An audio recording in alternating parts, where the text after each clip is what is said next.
Oh, so welcome back into the Parts Counter Gurus podcast here. After the holidays, we're all full of food and beverages.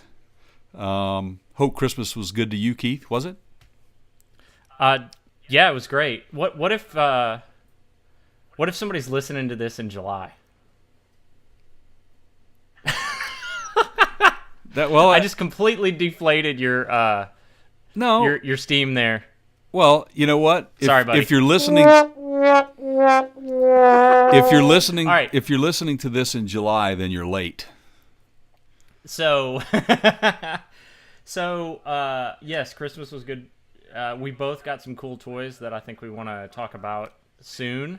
Yes, I did. I got one of the pieces that we discussed on our last podcast, which was the fixed onboard OBD sensor that you can plug right into your own vehicle and download an app and see check out any check engine light codes that might come on, and to tell you right away what's going on. So I look forward to getting some use out of that, and hopefully the check engine light doesn't come on. But you know what? I kind of want for the check engine light to come on so we can see how this thing really works. You know? Be careful what you ask for. Yeah, I know, but I can always fix it. So we'll see. That's kind of what I do. So I once saw a guy. He was a body paint guy, and he was so confident in his ability to remove keyed scratches off door paneling cars. Yeah. That he literally took a car key while I watched and just went, and he doesn't paint over them. He's able to sand it and buff it out, because he pointed out most modern cars now are the clear coat is so thick that most of that is just damage to the clear coat. Yeah. And then light reflects it and makes it look like a deep scratch. Anyway, we're getting sciencey here, but yeah. Don't you think paint has gotten a lot better over the years? Speaking of clear coat, for sure. Do you remember the '80s debacle that GM went through with the base coat clear coat? Yes, and GM for a long time had a bad reputation for rusting the lower body panels rusting out really bad. A lot of that was due to road chemicals, and they just didn't have the resistant coatings on their paint. But yeah, I do remember that. I think it was great for a while, and then it got kind of crappy. Oh, yeah. Because of the kind of lead environmental requirements they had to take that, and then now they've figured out better bonding procedures, so it's definitely much better now. Well, absolutely. I mean, I think the '80s for the automotive industry period was just such a trial for any manufacturer trying to meet EPA standards and obviously come up with a more durable product to put out there. And unfortunately, the people like you were talking about with the rust issues, most of the vehicles being sold were up in the Rust Belt area. Those poor folks up there, man. But anyway, they got past that. They're much more resistant to that these days.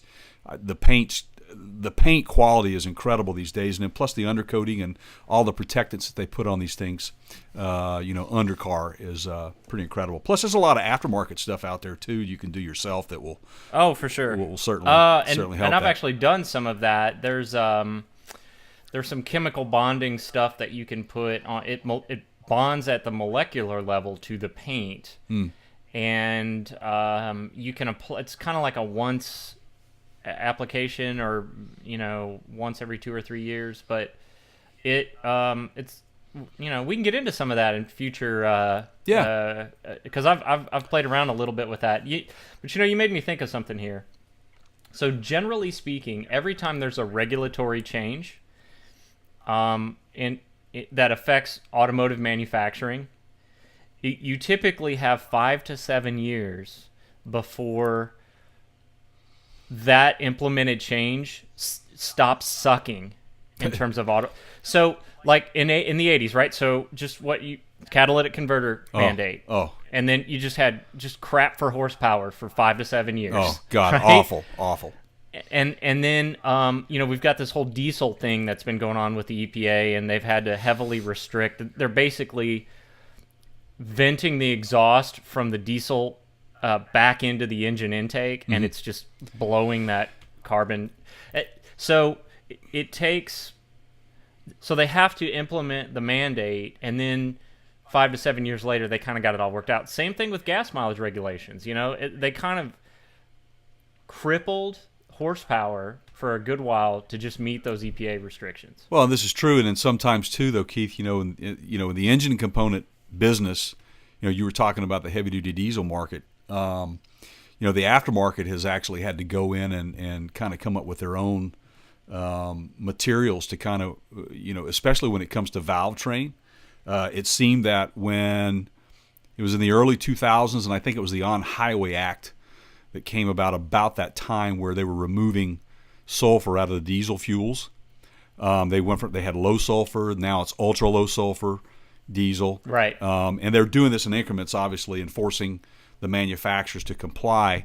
But what we were seeing was older diesel engines that were running the low sulfur diesel, and the cast iron valve guide material that was initially used was not able to withstand the additional friction wear and heat that was going on because of that. The lubricities out of the fuel, and then you had a lot of other onboard systems like fuel delivery, like with your O-rings and your gaskets and stuff that were, the injectors took a big hit. But unfortunately, we talk about after, say 5 to 8 years after they roll something out, they've figured it out. Well, it comes at, it's a big cost to the consumer, period, at the end of the day. It doesn't seem to me that there was any in-house field testing. They just threw something in the engine and said, here, it's for sale, and they're just taking the hits as they come from a warranty standpoint, So. Well, it's definitely a scramble to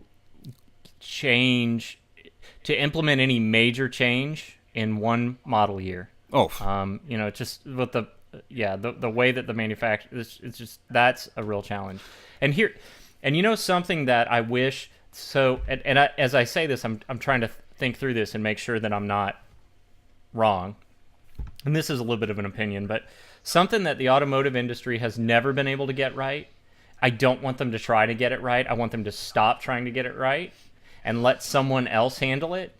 And that is what we used to call head units, or in-vehicle entertainment systems, your stereo, right? Your car stereo. Right. Because you probably have too, seen the nightmare attempts that some of these manufacturers have made to do it their own way. Right. Now we were talking on a previous podcast, I think, about CarPlay and Android Auto. Were we not? Or am I losing my mind here? No, we were. And so, and Toyota for a long time, and my wife drives well, actually, I drive a Toyota product. My wife drives a Lexus. They decided to kind of go it their own way for a long time, and they made their own nav system, and it's just, and their infotainment system is just not good. And you're better off to let the sound and audio experts and the navigation experts do it than trying to do it yourself, because they've already figured all that out. I mean, it doesn't matter what your favorite brand is, whether it's Alpine or Pioneer or Kenwood or whatever, and there's many more. Just they're better at it, and most of the time these guys will contract out to one of those manufacturers sort of secretly, and they'll just do it, and then Honda will brand it as their radio, which is fine. That's great. Please keep doing that. That generally works much better. Right. Well, speaking of radios, this is something I've been wanting to talk to you about. Is what was your first car stereo? Were you in the 8-track world? Well, so you got to clarify that a little bit. So the first stereo that was in a car that I got, or the first stereo that I put in? First stereo that. Let's work our way into how we evolved, and I'll go with the first stereo that the car came with, and then why you wanted to change it, because I know we all got our cars, and the first thing we wanted to do is tinker with the audio on it, man. That was what I wanted to do. So yep. So, I think my first car stereo was. Sorry, my first. Yeah, okay. My first vehicle was a Ford Galaxy 500. It was like a 1970. It was a just Awesome. giant piece of steel with like Cleveland 500. A tank. Yeah, it really was. Burned regular gasoline with lead in it.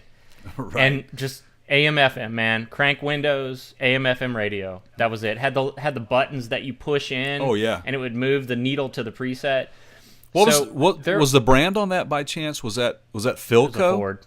I think, Yeah, it was. It was. I think it was a Philco, right? That's right. You know, whatever happened to those guys? I mean, is there even a Philco around still? Same thing that happened to Delco, I guess. We should Google that. Find out what happened to Philco. You spell that Philco, by the way. Yeah. Well, they were just a radio contractor. I mean, remember when GM had their the was it Delphi? Delphi had their problem. They were GM's audio. Yep. I said Delco. Sorry. So there were 8 tracks around, but I never had one because by the time, so the cars that I had at that point were old enough to have them, but my family was too cheap to ever, buy one with that kind of an upgrade. Right.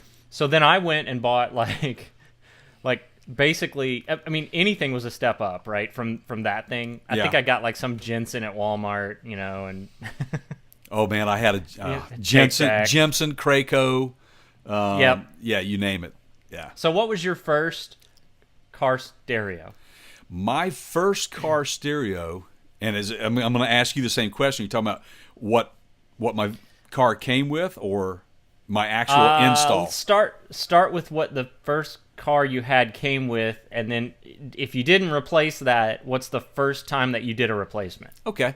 It was my 1972 Ford Ranchero. I think we spoke of that. Had a 351 Cleveland in it. It was awesome. See, I was very fortunate, Keith, because I grew up in an auto parts store environment. My dad had his own franchise, so I grew up standing behind a parts counter. So, plus my dad was a musician, so he loved music. So I had access to all this audio, the latest audio equipment, equipment that would come out. So my dad basically loaded this thing.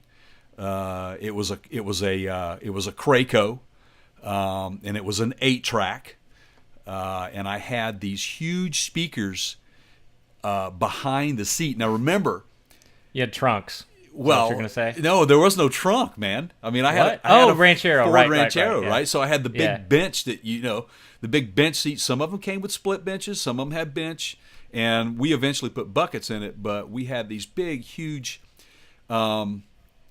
speakers. It was a brand called Mind Blower.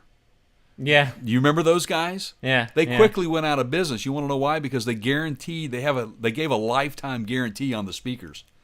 And they actually did last a long time, so they didn't get any repeat business. Not a very good, yeah, exactly. Big fail. But they were a great sound. It was a great sound system. But I used it straight out of the box. There was no equalizers. I got into equalizers and all that sort of stuff later on as a separate unit, But anyway, it was an 8-track. Well, it was good. So back then, you had, as a general rule of thumb, if you did not have a trunk, no trunk equals no bass. There was things you could do. You could put a box with a big bass with a subwoofer in it and throw it in the back. We've kind of worked that out now with modern cars. Like they do have a sub and they hide it in the, I'm talking about in an SUV that doesn't have a trunk. Right. And they'll put the sub somewhere like on a side panel. And the acoustic material that they put around these things now too is so good. Yep. Factory stuff is not bad anymore. So. Well, but is it really factory? Well, it's not. It isn't. Well, it is and it isn't. It is and it isn't. So, I mean, they partner up with these big audio companies. Right. That's how it works.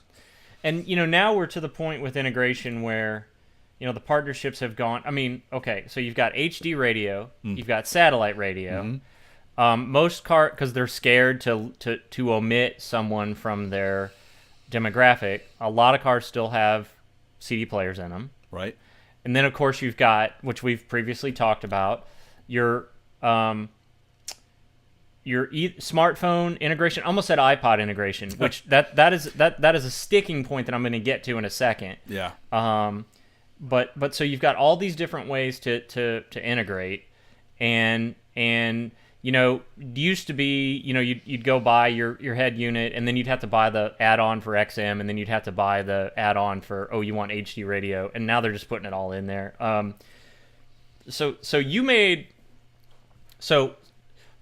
For our fans, we sometimes we have lists of topics that we know we want to talk about. Jay and we'll be having a conversation, and we'll go, "Ooh, that's good. We should put that on a podcast," and we'll save some of those. And this one has been on the list for a little while, and there was something that you mentioned in our notes that really caught my attention. I actually went back and highlighted it and put it in bold and all that. Yeah, the quality. Yeah. As an audio guy, also as a guy with a music degree, I mean, whatever that's worth on paper. You are a there guru. is something. There is something that drives me crazy about satellite radio. So what was it that you said that got me all worked up? Do you remember? Yeah, I do remember. We were bragging about the technology and how impressed we are with the technology, but what about the delivery of the product? The quality of the sound. What's happened to it? I too, being a musician, and playing around with a soundboard a bit back in my day, can tell you that the satellite radio is so compressed. It doesn't sound great to me. As a matter of fact, it's funny. I will bring my iPod with me, and instead of connecting with my USB through the onboard system, I actually will just use my 1/8" jack and just line straight in. Because I feel like I have more control of the sound system at that point, and it doesn't compress what's coming out. It's more right. It's more of a native file, if you will, in my opinion. That's correct. And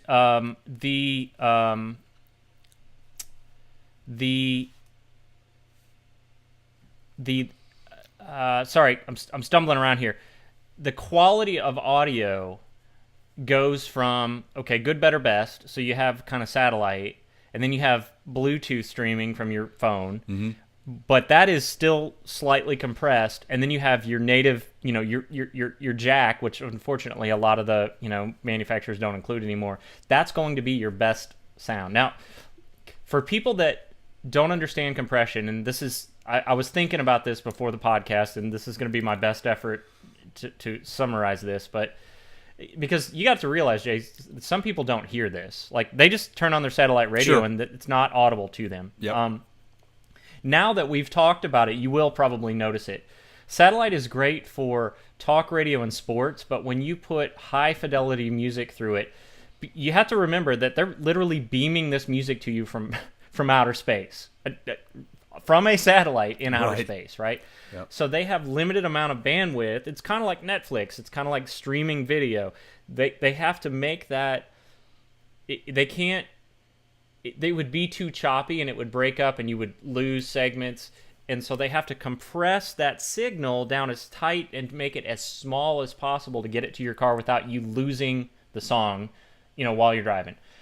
So how they do that is they take kind of the whole sound spectrum. If you think about a wave of sound, and they literally sandwich maker it. They squish it, and they compress that sound wave into a tight sound wave. And what happens when you compress music is that you lose the high end and the low end generally. Now you can adjust the compression levels and all that, but usually the high end and the low end are what suffer the most. And the best example that I can give you of sort of what this compression would sound like in another instance would be if there was music being played in the room next to you and you kind of took a glass and held it up to the wall and put your ear in it. You're going to get sound. You're going to get the most pervasive sound that's going to come through, but that wall is going to act like a filter, and it's even without the glass, and you're not going to get as much of the high end. Now you'll get the low end because it travels well through solids, but compressing music is literally like the worst thing you can do to a good song. Absolutely, it is. Absolutely, it is. And you know, it not only happens with, I mean, technology. It's great, and I love all the forms of media that I can go out and get music.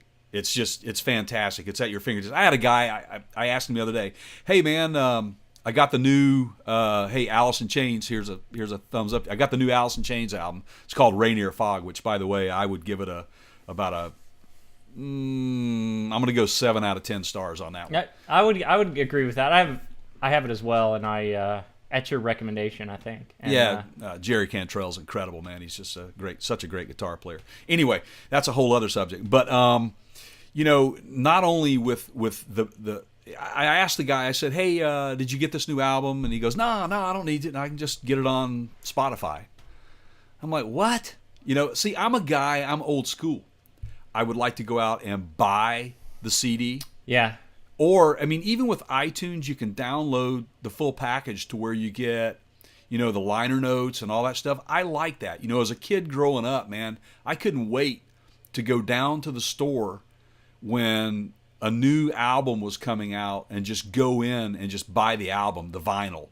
You know, and that actually even bled over into when CDs, you know, the compact disc came out.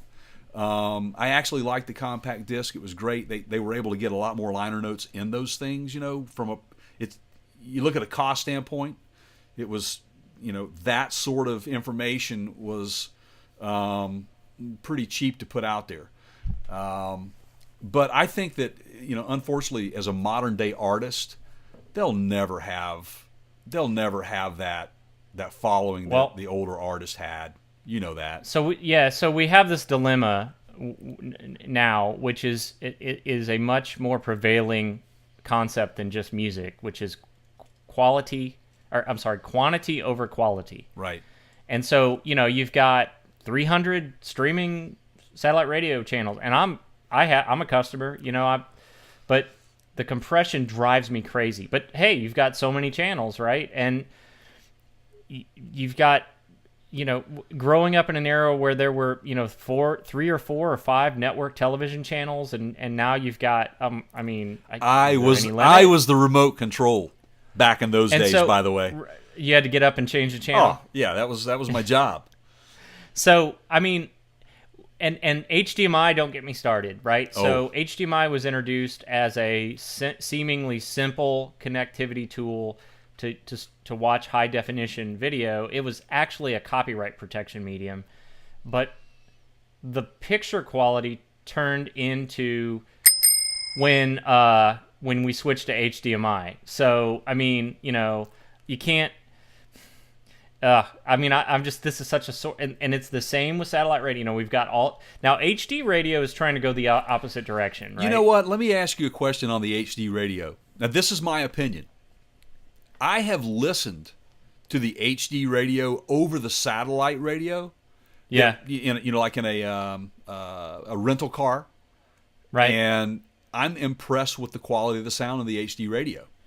Actually. Right. Well, it's not compressed. Exactly. And that's the point that we're trying to make here, is that, you know, satellite radio gives you a lot of features, a lot of things that you can do with it, like the talk radio, these podcasts, you know. Well, it's the same, and I've heard people talk about this. So go watch, like, if you have satellite television, mm-hmm. or you have some sort of streaming net. If you're streaming it through your cable service provider like Comcast, typically it's actually coming in over satellite and then it's being streamed to you. So people say, like, go get an HD over-the-air antenna and watch your local NBC or CBS or whatever, and then watch that same feed through the same television through your satellite or cable provider. And people swear it looks so much better over the air, and that's because it's not compressed. Stuff that's coming through satellite or, you know, streamed just looks like it is. It's a wreck. And, you know, a good example of that is, you know, for you people out there that, you know, just want to go look at one example of, and you could do this yourself, take a video on your phone And let's face it, these video cameras are shooting 4K, 1080p, and on your phone, the native file looks fantastic. But upload that to Facebook off your phone and see what it looks like after that happens. It looks like crap. Yeah, sorry, I wasn't as fast on that one. So back to our original sort of concept of sound quality and car manufacturers trying to kind of go it their own way. You really are much better off to go with, whether this is an aftermarket purchase or whether you're looking to buy a new car and you're looking to see what infotainment system it has, try to get one that's got better integration for all of the modern amenities. So if you like Waze, if you like Google Maps for your navigation, get something with Apple CarPlay if you have an iPhone, or Android Auto if you have an Android or a Google phone, because you're then going to have direct integration with that phone. And in a lot of cases, you can plug the cable directly into your phone from the radio, and it will send the music that way, and that's going to be a much cleaner sound than trying to Bluetooth stream it. So absolutely. And on that topic of infotainment systems, I present to you, Jay, this thesis. Okay, I'm waiting. That I'm working on. And I've actually posted a poll on our Facebook page at Parts Counter Guru, facebook.com/Parts Counter Gurus. Almost, man, every time I either step on it or mess it up. Probably by the 100th episode, I'll have this down, right? That's okay. That means we have to keep working at it, Keith. So yeah. So here's Keith's. We're gonna nail this thing one day, man. So yeah, at some point. Yeah. Well, you know what's gonna happen. I'll get it right, and then in that same episode, you won't. Exactly. You've gotten it right the whole time. Anyway. Yeah. So here's my theory. Now this might be old man Keith. It could be, and I'll concede to that depending on the results of this Facebook poll. Okay. Which is up right now on our Facebook page, by the way. The theory goes like this. I think that there are more people now after dark driving without their lights on. And I have this sort of hypervigilance thing. So I'm an active guy. I'm out running, or I ride motorcycles or bike, or whatever, man. And so when there's somebody that's driving like they shouldn't be, or they just shouldn't be driving, that pretty easily catches my attention. And I've noticed a lot of people after dark rolling around with no headlights on, and they're completely clueless. Okay? And I think that this is more common now than it used to be. Do you know where I'm going with this? Oh, absolutely, I do. Okay. And so I think the reason it's more common now is because we have these cars that have these super bright LED or whatever they are, infotainment systems, and they have to be that bright because you have to be able to see them in the daytime. But the problem is, you get into that car at night and they're bright, and you don't know your lights aren't on. And in the old days, and I've still got a truck from the old days, if your headlights weren't on, you couldn't see the dash after dark. You could not see your speedometer. You couldn't see the gears, what gear you were. You couldn't see to put it in gear, right? That's exactly right. So it was kind of idiot-proof, because you would look down at your dash and go, oh, I can't see my dash. My headlights aren't on, right? And I understand, like, you're at the grocery store, you're leaving Walmart or whatever, and they've got bright lights, and I can hear it. I welcome your letters. I can hear it now. But at some point when you've left that, and I've seen this happen, you've left that parking lot, and 5 minutes later you're still driving with your lights off, you're very distracted, and you shouldn't be driving. Absolutely. That's it actually kind of ties back into something that we were discussing in a podcast way back, artificial intelligence, which is people have become so reliant upon these onboard systems to do everything for them till they forget. I saw the other day, I started just counting cars, and it was in the 20 plus cars that I counted during a rainstorm. But only blue ones, right? Yeah. Yeah. Only blue ones. That's right. Yes. Absolutely blue ones. But in the rainstorm, they didn't have their headlights on. And the reason why that is because they have set to auto. Of course, if it's light outside and it's raining, they're not going to come on. And I had said many years ago, boy, they need to come out with a technology that will actually sense it when it starts to rain, that the lights come on as soon as the wipers come on. And now that's happening. It is already integrated and it's coming along. So we're getting better, So, before long, we won't have to think when we get in a car. Okay, right. So I try, don't always, but I try if I'm gonna call something out for being poorly configured or run or developed or designed or whatever, I try to offer a possible solution. I don't always succeed in that, but here's the thing, man. If you're going to put all this self-driving crap in these cars and the lane keep crap and all this stuff that, as you pointed out to me, Jay, if you need lane keep, you should not be driving. Pretty much. Okay? Yeah. So if you're going to put all that, I'm talking to you, car manufacturers, if you're going to put all that stuff in your cars, it is pennies for you to include a module that turns the headlights on after dark. Most of these radios have a dimmer in them so that it's not like a 10 at night and blinding you. They drop down to a 3 or 4 or whatever. Well, then just use that same sensor to turn the headlights on. I mean, it's not hard. And look, if you're going to go as far as spending all the money on the equipment for the infotainment system, it is not that much more to include auto headlights, because if people are going to do it, they're not going to do it. Exactly. And there's no amount of education or whatever. So it's on you, manufacturers. It's on you. You've got to solve this problem. It's an easy problem to fix. It is, and it'll save lives, Keith. It really will. It will save lives. It's a safety issue. I just want people to stop. Yeah, absolutely. I mean, look, if and I've seen people do this. I've been going the same direction as they have for 5 minutes.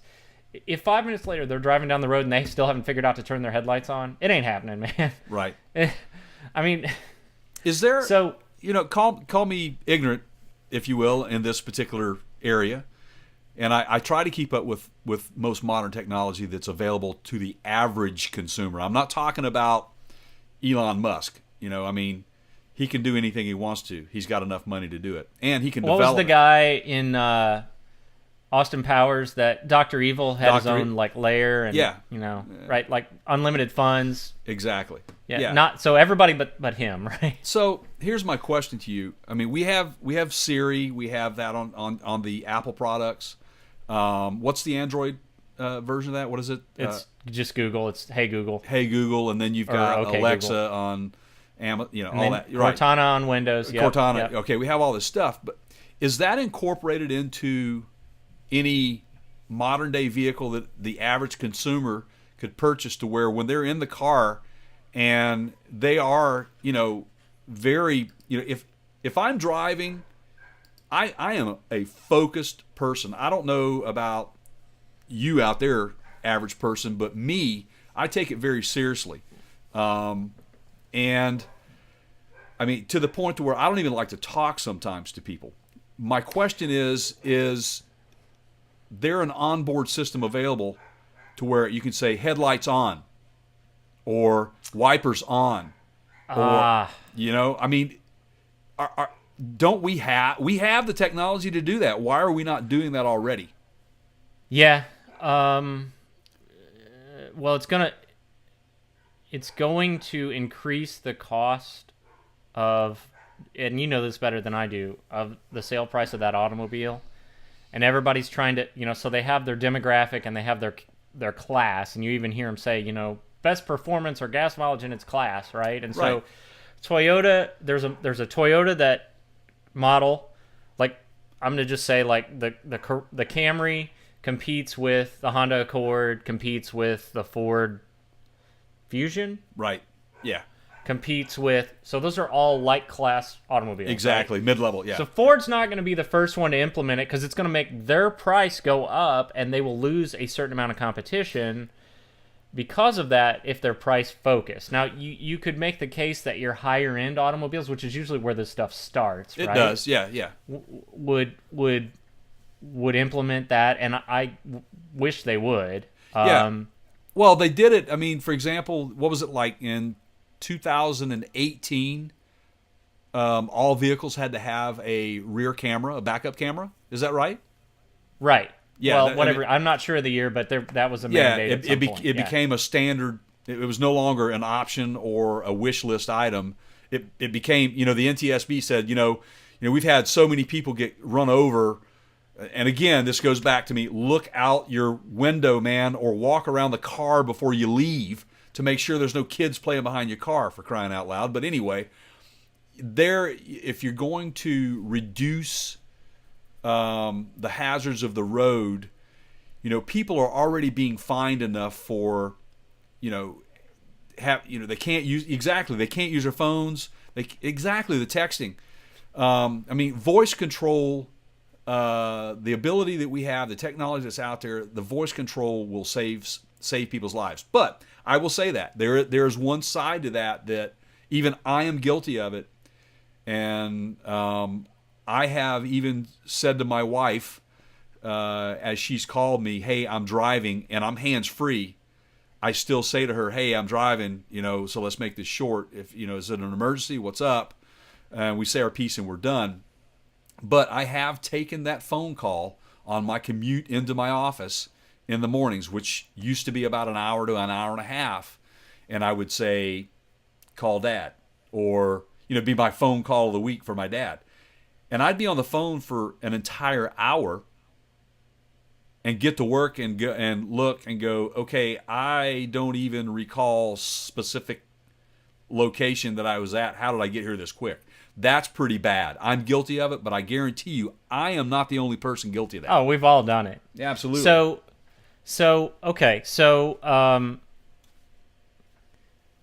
I think, first of all, the cat's out of the bag now. So if and when somebody decides to implement that feature into their automobile, I think it's only fair that it gives you a nod in some way, like we need to call this the J system, or yeah, like the guy that invented the windshield wipers, right? Yeah. You're right. He got screwed on that deal, but yeah. I mean, it was kind of your idea, and you heard it here first. So I think because it's out there in the ethos now, right? So, but I think it only fair that you. In the naming convention of that technology, it has to reflect back in some way. It has to pay homage to you, right? Yes, it should. It sounds reasonable. It's only fitting. Yeah. So the poll on the Facebook page, by the way. So in general, the question is, and I think I used 5 years ago, but compared to 5 years ago, or you can go 10 years ago, whatever. Point being, are there more people driving after dark with no headlights on now than there were 5 years ago? I think so. All of this sort of ties into a distracted driving concept, but I just chose to focus on the no headlights. No, and it's a good point, but again, two ways.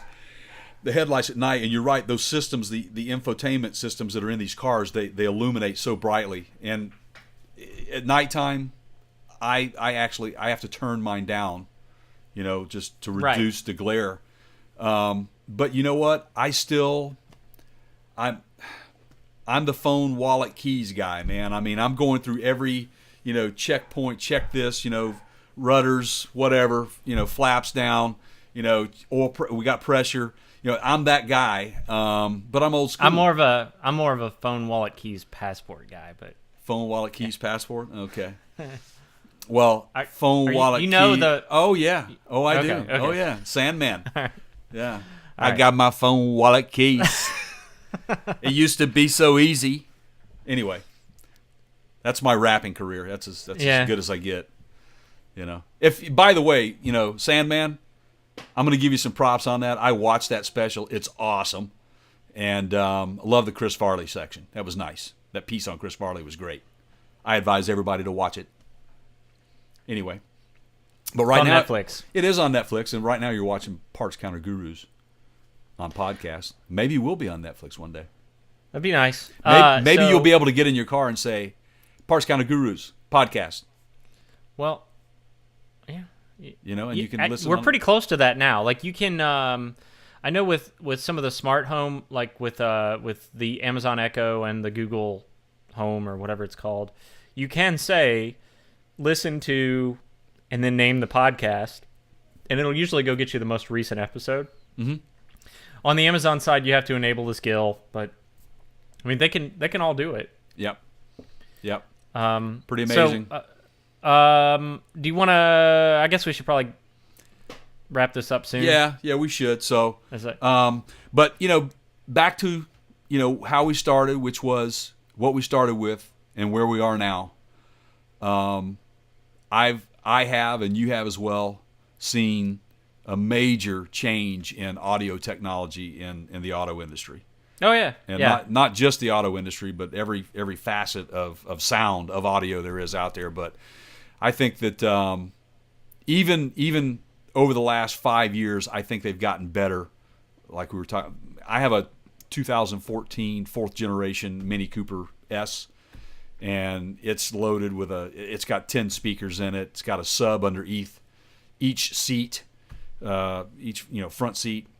Of course, you can't get anything under the other seats back there. They're seats, but I don't even know why people can't sit there. But anyway, it's a great car. Because it puts him into a this. Yeah.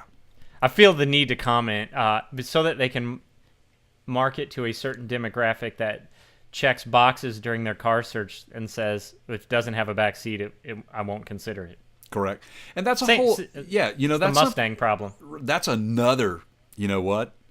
That's some good talking material there for another podcast, and we'll get into that at a later date. Why are they even bothered to put a back seat in a Mustang? Yeah. We'll talk. I will tell you this: anybody that's ever written a song or told you, if you have friends that say I parked in the back seat of my Mustang, unless both people were under 4 feet tall, it didn't happen. Yeah, right. I would say probably about 12. Once you get to be 12 years old, those back seats are just not comfortable. You can't fit in them anymore. No, they're not. They are not. I just pulled us into a separate topic. That's it, and that's okay. And my brain is spinning. I want to talk about that as well. We'll bring that into a podcast at a future date. But anyway, all right. So you want to give everybody the websites and Yep. What do we got? Contest promotions, patron, whatever. You want to? You can go to our website and become a patron. We'll take all the help we can get.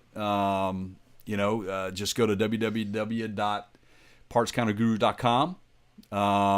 And if you'll look at the top of the page, you'll see a couple of tabs up there. Become a patron. There's a place to contact us and ask us questions. If you got a question that you want, it doesn't matter what it is, just ask us. It doesn't have to be about engines. It can be about anything. It can be about life. We'll see if we can figure it out. We'll see if we can't get a psychologist on the phone. We'll figure something out. But anyway, we're also you can check us out on our podcast, which is partscounterguru.com/podcast. That's right. You can also go to our Facebook page, which is partscounterguru.com. Parts Counter Gurus just Parts Counter Gurus. Yeah, on nice Facebook. job. Yeah. Yeah, that's it. So, and there is the podcast page. So what we've basically done is, because this is a video podcast, we have links on our podcast page to all the major podcast feeds. So like if you're into iTunes, which is now Apple's rebranded it to Apple Podcasts, I think. YouTube, and if you're watching this on YouTube, absolutely one of the best things you can do for us, regardless of where you're watching or listening, is tell a friend, give us a thumbs up, subscribe. Yes. In that order, okay? That doesn't cost you a dime. Those would be a huge help to us in allowing us to continue to do this. But as far as the podcast links, we have tried to include links to all the major podcast platforms. Google Podcast does not allow us to include this podcast because they own YouTube, and because it's a video, they want to send you to YouTube instead of their podcast feed. So Right. there you go. But In future we might just do an audio podcast. I mean, Yeah. we could do that. We'll see what happens. But right now, yeah, we need your support. So please subscribe. If you want to be a sponsor, you can go to our website as well. There's a tab up there for that. It's partscounterguru.com/want to be a sponsor. Also, there's dashes in between each one of those words at the end there as well. We're on Patreon, patreon.com/partscountergurus. Yep. It's the same result, right? Any other? I mean, we're everywhere, right? I mean, We are. Become a fan on Facebook if you're not already. Take the poll. Instagram. We're on Instagram. Parts Yep. Counter Gurus on Instagram as well. Like that as well. Join us. Follow us. We put up a lot of nice pictures and try to extend to you links that we think are appropriate for you guys to go out and take a look at. So enjoy what we send you and recommend, and come see us on Tell a friend. Come see us on YouTube. So All right, so I think we got some reviews coming up in future podcasts. We're going to talk about some tech. Stay tuned for that. All kinds of good stuff. Articles and videos on the website. Until next time, that is Ernie. I am Bert. And remember, folks, it is not illegal to feed the pigeons.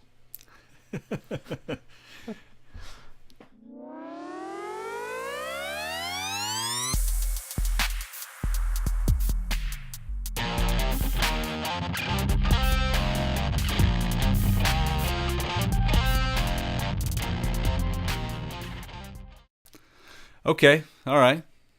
Bloopers reel? Hey, how's it going?